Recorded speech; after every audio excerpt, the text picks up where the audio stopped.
Bom dia a todos. Na aula de hoje nós trataremos de uma revisão básica sobre tudo que já foi dado em nossa contabilidade de agronegócios. Faremos, revisaremos as introduções, conceitos básicos, os fatores que nos influenciam, a forma de exploração. Também trataremos da ideia das tributações aplicáveis, relembrando aquilo que foi dado entre o início do ano, em meados de fevereiro, finalzinho de fevereiro e março, até o início da pandemia.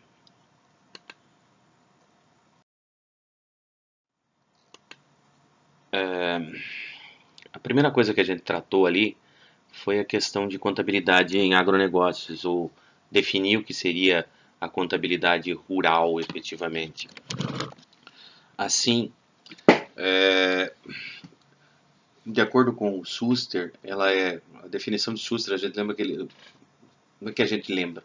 Schuster definiu sempre a contabilidade como uma ciência que tem por objetivo a mensuração para gerar informação. Através da mensuração, gerar informação. Referente aos aspectos quantitativos e qualitativos. E lembrar que quantidades e qualidades, as quantidades nós estamos claras, que é todo ponto numérico que nós temos no nosso patrimônio.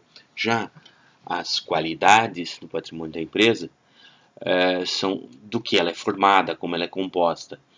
Então, dentro da linhagem,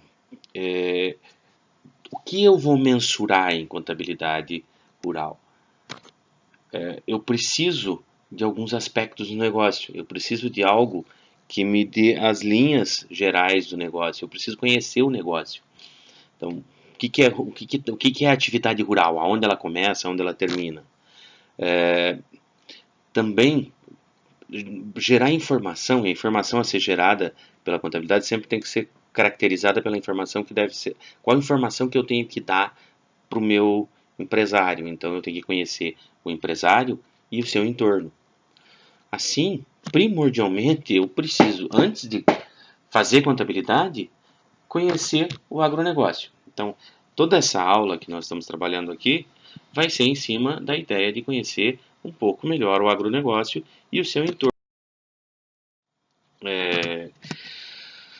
Agronegócio ou agribusiness?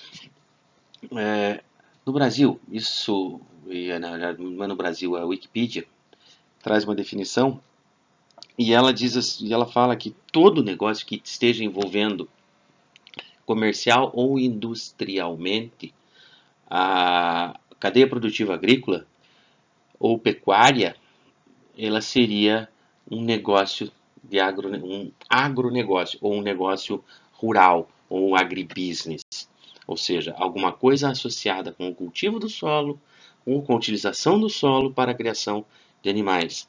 Então essa é a ideia. E começa a passar a linha com cadeia produtiva, aonde começa e aonde termina efetivamente. Então, eu tenho que lembrar que não é só o agronegócio, não é só dentro da fazenda. Eu tenho coisas anteriores e eu tenho coisas posteriores. E a atividade em si. Então, antes de chegar na atividade, eu tenho a linhagem do fornecimento de equipamentos e insumos,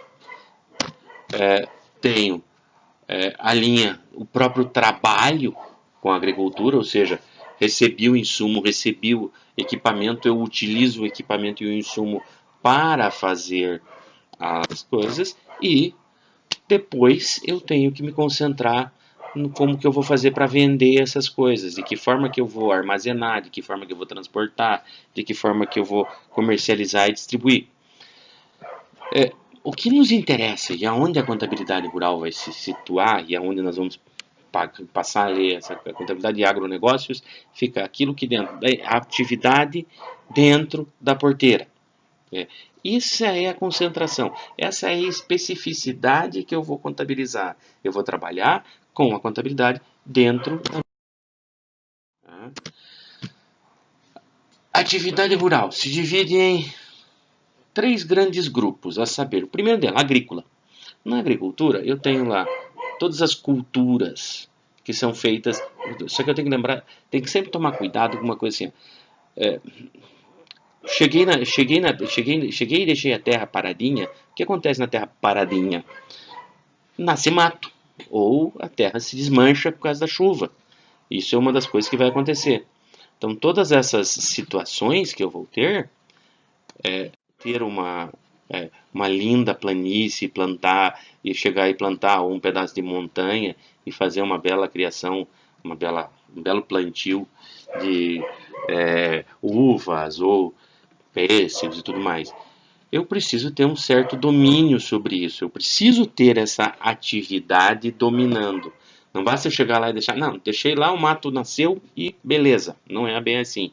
Porque isso passa a ser uma atividade mais extrativa, mais silvícola. Então, a atividade agrícola com culturas hortícolas e forrageiras, ou seja, nossos queridos legumes e verduras, e as forrageiras, como a soja e outros. E a arboricultura. Eu tenho também como cultura, eu vou plantar pêssego, eu vou plantar uva, eu vou plantar várias coisas que vão nascer em pés. E esses pezinhos são a arboricultura. E eu também tenho que pensar em duas coisas diferentes na agricultura, no ramo agrícola: a cultura temporária e a cultura permanente. A cultura temporária, embora eu diga assim, eu sou um produtor de soja. Quando dá soja? Soja só dá num período específico. A janela de plantio começa em setembro e vai até às vezes a colheita em maio. Não que seja de setembro a maio, mas é uma janela específica que se planta até se colher essa. Você pode plantar em determinados tempos e prazos.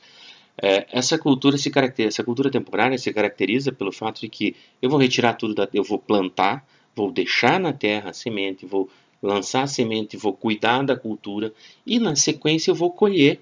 Feita a colheita, eu refaço a cultura, eu tenho que fazer novamente a cultura. Então por isso diz outra cultura temporária, ou seja, não sobra nada da soja lá no campo, vai sobrar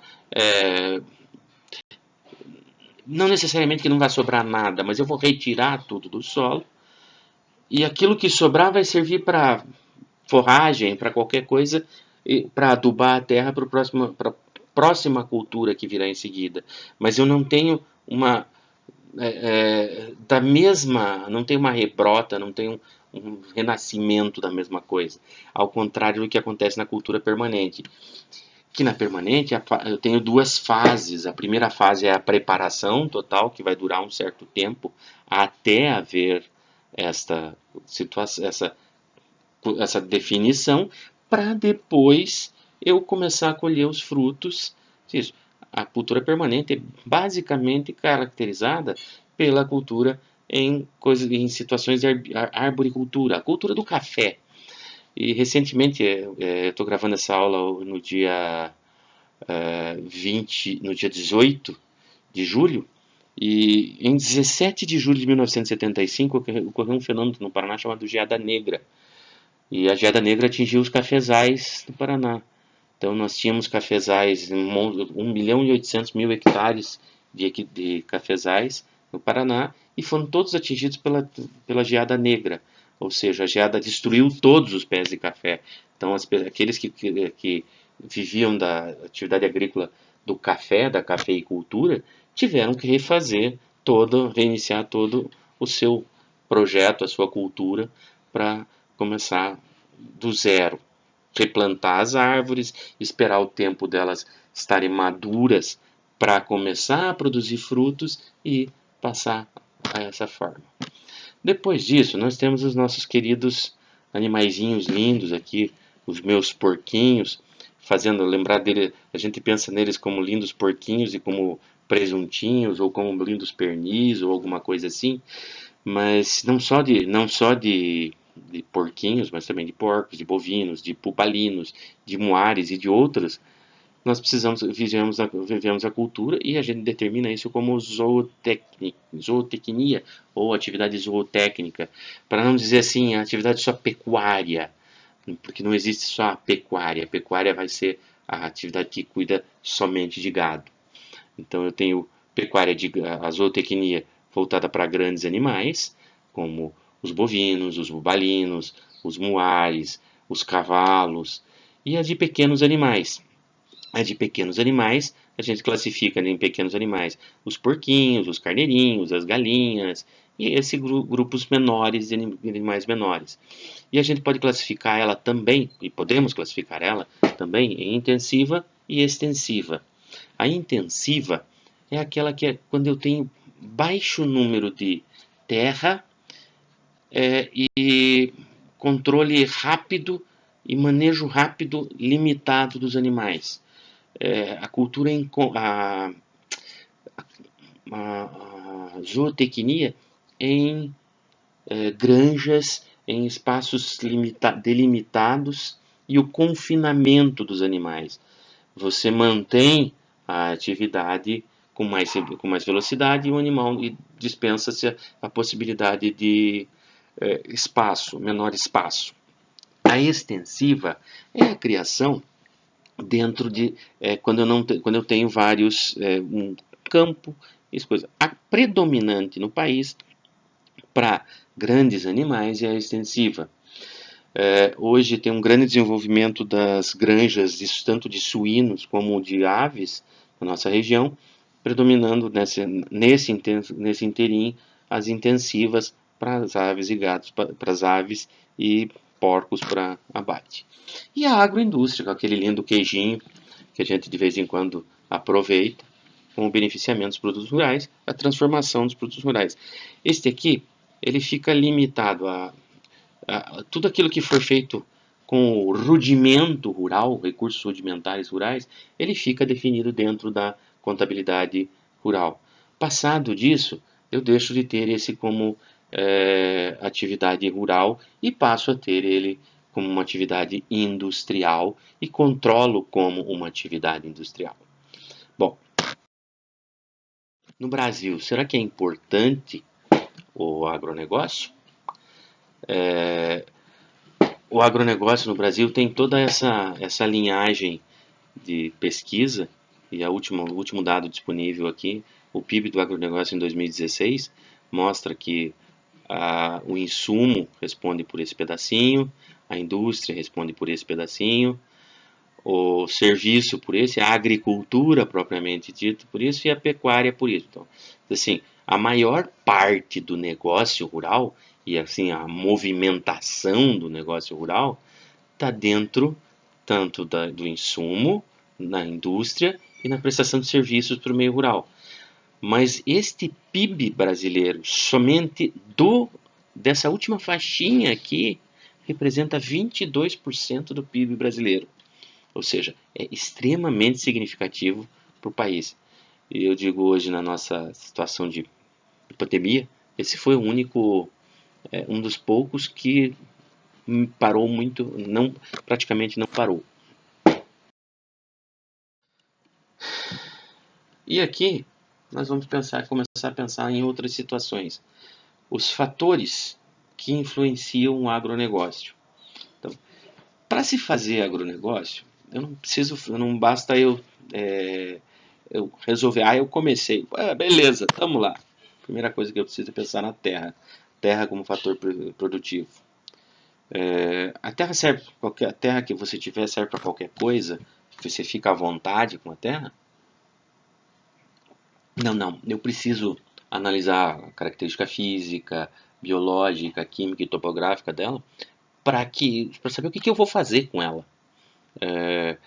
Não dá para plantar determinadas coisas num barranco. Tem certas coisas que precisam de pedra para se criarem efetivamente. Se fosse só a terra, o fator é fácil, compro uma terra boa e vai embora, mas eu preciso saber do clima. Se chover demais, tem um problema. Se ficar quente demais, tem um problema. Tem países que têm neve e essas neves determinam a produção de coisas muito boas, tal como o trigo. O trigo chileno e argentino, na parte que tem neve, é muito melhor que o trigo brasileiro. Tá? Então, o clima determina quando se planta, de que forma mantém, de que forma se colhe, e ainda eu tenho associado os riscos que o clima nos traz. Se o clima fosse sempre perfeito, maravilha, mas o clima não é perfeito. Então, o risco climático é um deles, mas não só o risco climático, o mercado. O mercado, você começa o ano com uma expectativa.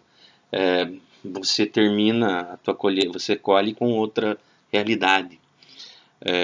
A praga, a doença que pode ocorrer dentro da tua agricultura, com o teu rebanho, de repente pode vir uma febre aftosa no meio da história.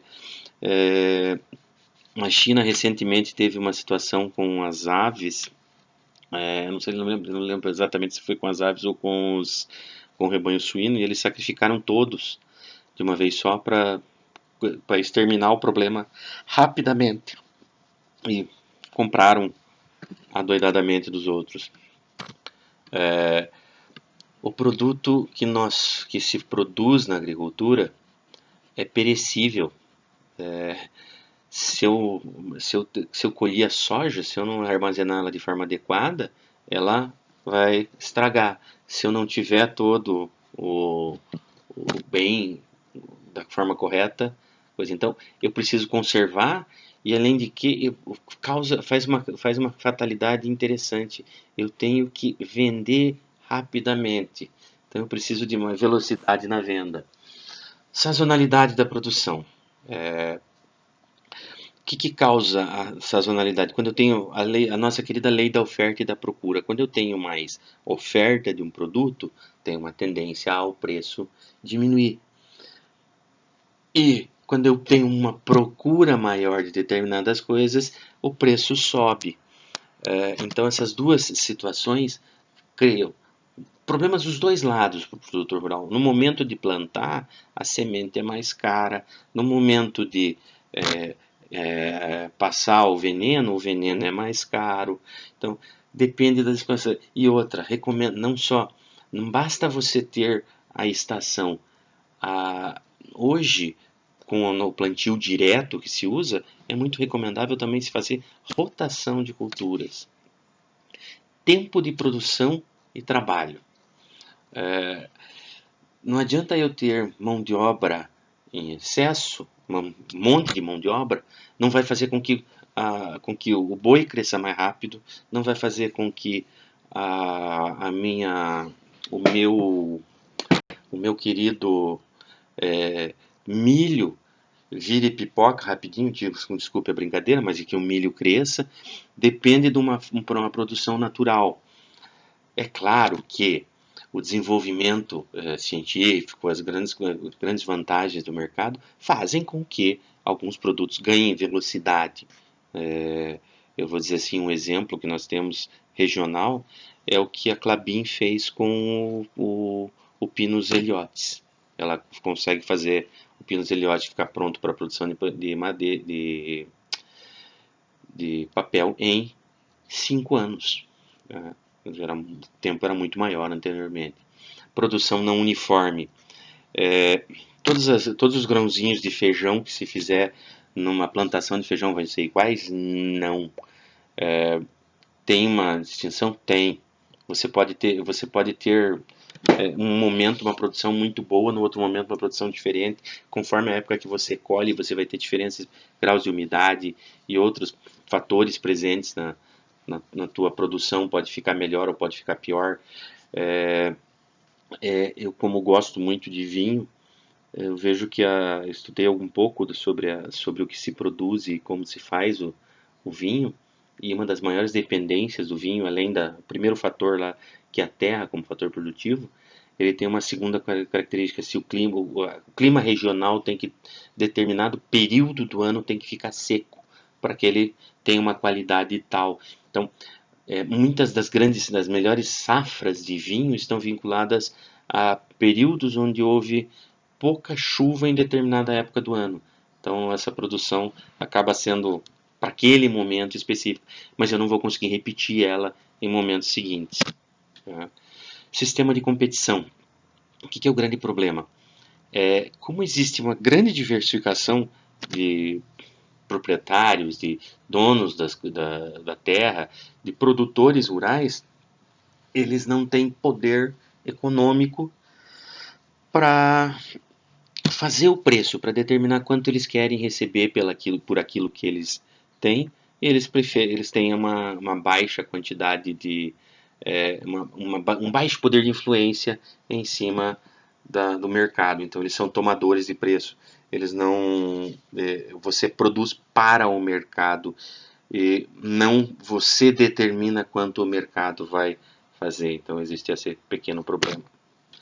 E é caro entrar no mercado. A terra é cara, o equipamento é caro, tudo é caro. E logo, e quando você quer sair, é muito difícil e é muito caro também. Sazonalidade. Né? Então, sazonalidade, eu planto num período, colho em outro.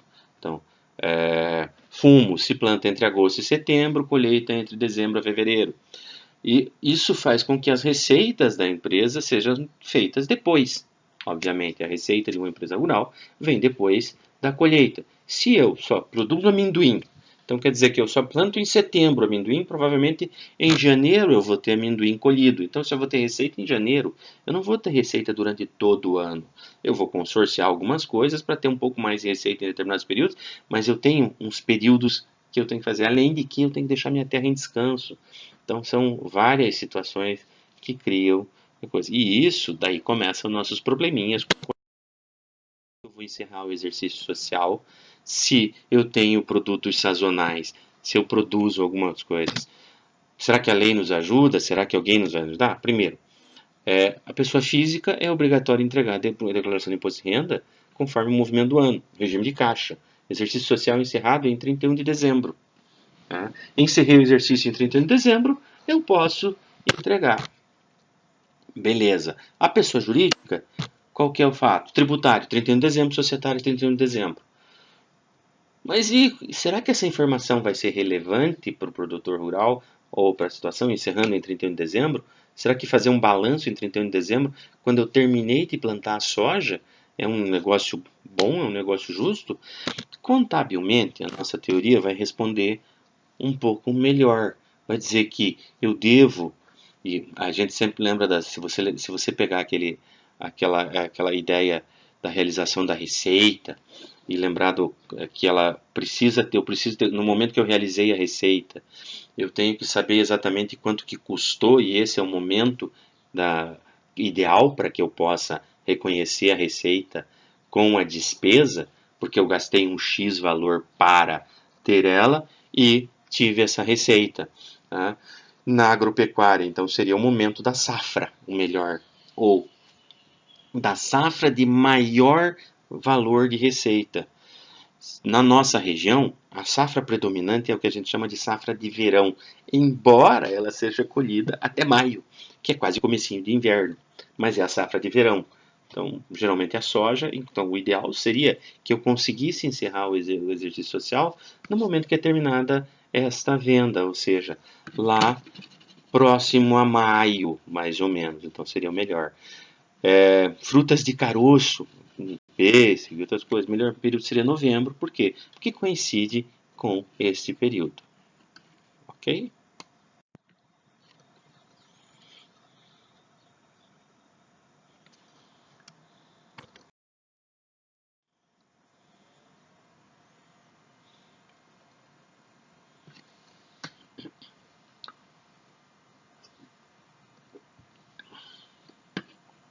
Nessa situação aqui, qual é o melhor momento para se fazer a oferta?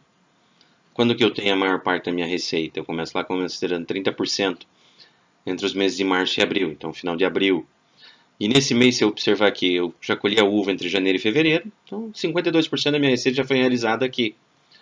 E mais o feijão em março, 62% da minha receita. Então, perfeitamente durante este